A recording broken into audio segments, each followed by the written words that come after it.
Week 3, lesson 8. Kind of like the last video, this one has mine filled in, and you may have to pause the video and fill yours in. You're going to be describing some graphs that you end up doing on your graphing calculator, all right? And so over here on the left, you'll see some terms that you may end up using to describe, all right? And over here on the right, you'll see where you can find those things, all right? So you may be looking at the mean, the median, or the mode to describe the center. You may be looking at the range, the max, and the min to find spread, etc.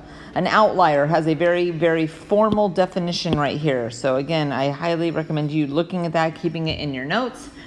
Some of these shapes look like this. So if it's unimodal, the data might look like that. And I didn't mean to do that in highlighter. Let's erase that and try something different.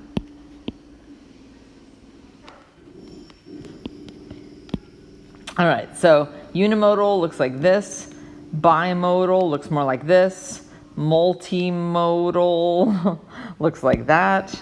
All right, and if the data is skewed to one side or the other, it means that all the data sort of leans in one direction. So it may look like this, which is considered to be left skewed, or this, which is considered to be right skewed. All right, so scooting this up. So here we have this histogram of some data. It's 51 fish that were caught, okay? 51 fish, that's kind of important. Let me circle that.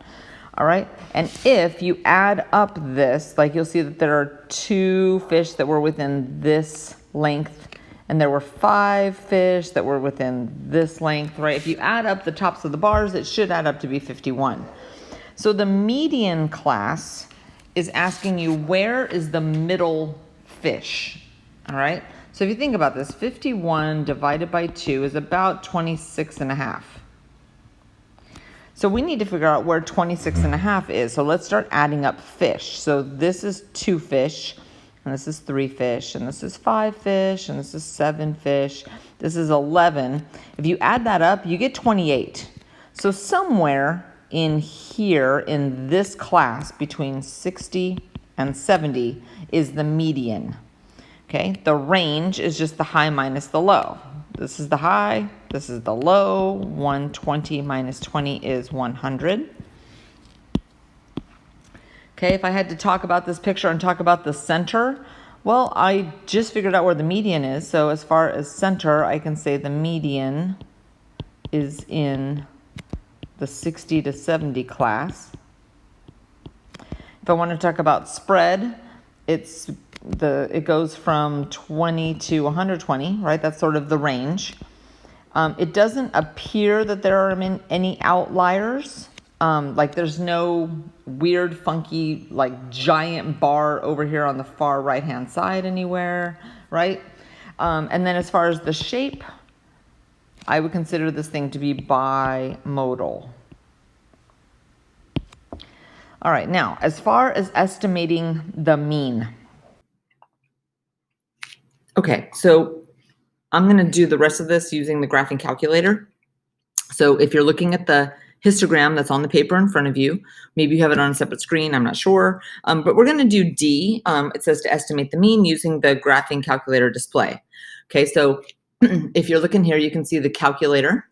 All right, over here you're seeing the screen, right? What your calculator screen should look like, along with down here the key press history. So if I'm going too fast, you can always pause and look back and see the buttons that I pushed.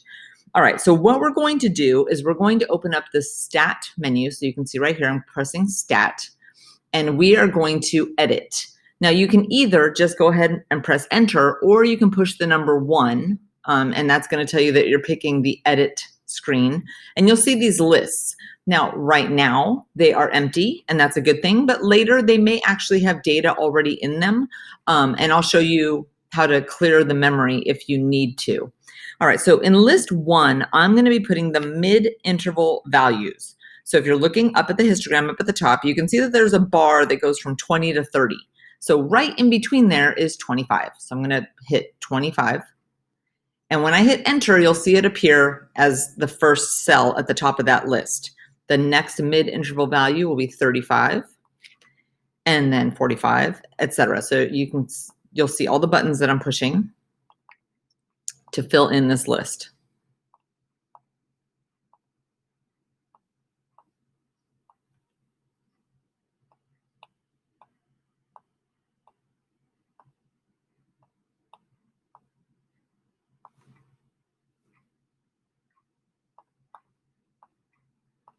Okay, so you can see those are all the mid-interval values along the bottom axis of this table.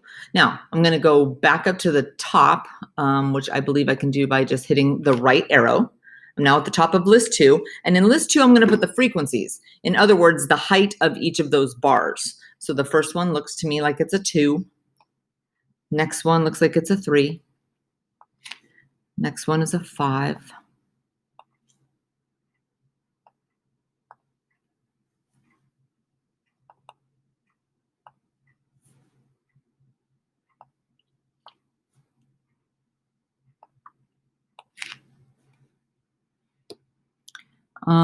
Man, this one's a little hard to read. I'm assuming it's a 9. This is a 2. All right, and then the last one I believe is a 1. Okay, so now that I've got list 1 and list 2 completely filled in, I'm going to get out of here, right? Which means I need to quit. Okay, it's still there, don't worry, but I'm just now into a different screen, and I want to compute what are called the one variable stats. So I'm going to hit that stat button one more time. I'm going to go to the right so that I can get to the calculation button or the menu, and I want one variable stats, which is option number 1, or you can just hit enter. Okay, so I'm going to hit enter. All right, so now it's asking me where do I want to calculate this from, right? There's data in there, but it doesn't know where. So the list that we're using is list 1, right? That's what we put for the mid-interval values. And the frequency list is list 2. So I'm going to go down, and I need to tell it the frequency list is list 2, which you can get by hitting second and the number 2. You can see it right here. It's a little blue number right above the 2. And then if you go down and highlight where it says calculate and hit enter, you should get a bunch of information.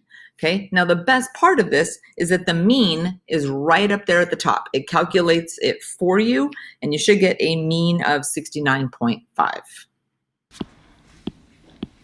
Okay, so this one is going to ask you to enter all this data, and there are 50 of them. Okay, enter them into your graphic display calculator and generate a histogram. Okay, you might very well have to Google how to generate a histogram on your TI-84.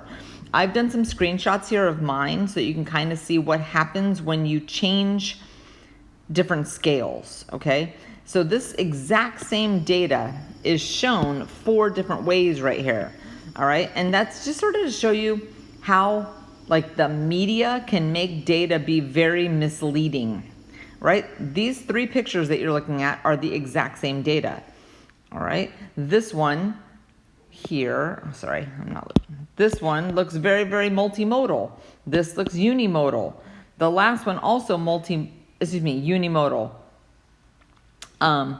But I would say that the third one, if you look at this last question down here, of the previously, the most accurate and least deceiving, I would say is this one. Okay, you can't, and here's the reason why. You can't take 50 pieces of data and divide it into 4 chunks like this, right? Nor can you make 26 different bars. It's just unrealistic. You have to find a better way to display the data. All right, and then example 3.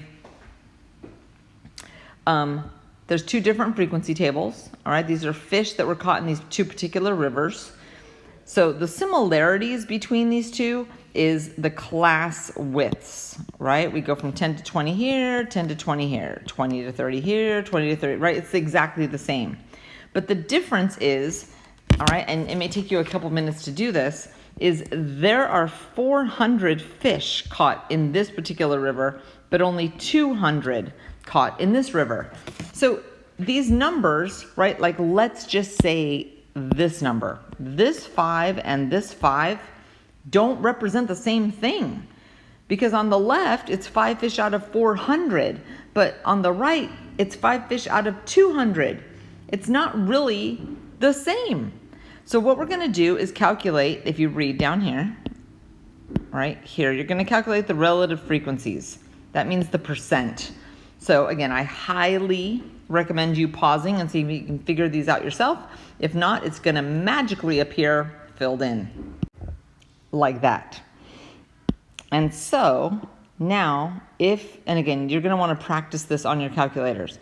If you use your graphing calculator to draw relative frequency histograms, they should come out looking like this. All right, so you can kind of see this is a better comparison of the data because it's not talking about raw numbers, it's talking about percentages.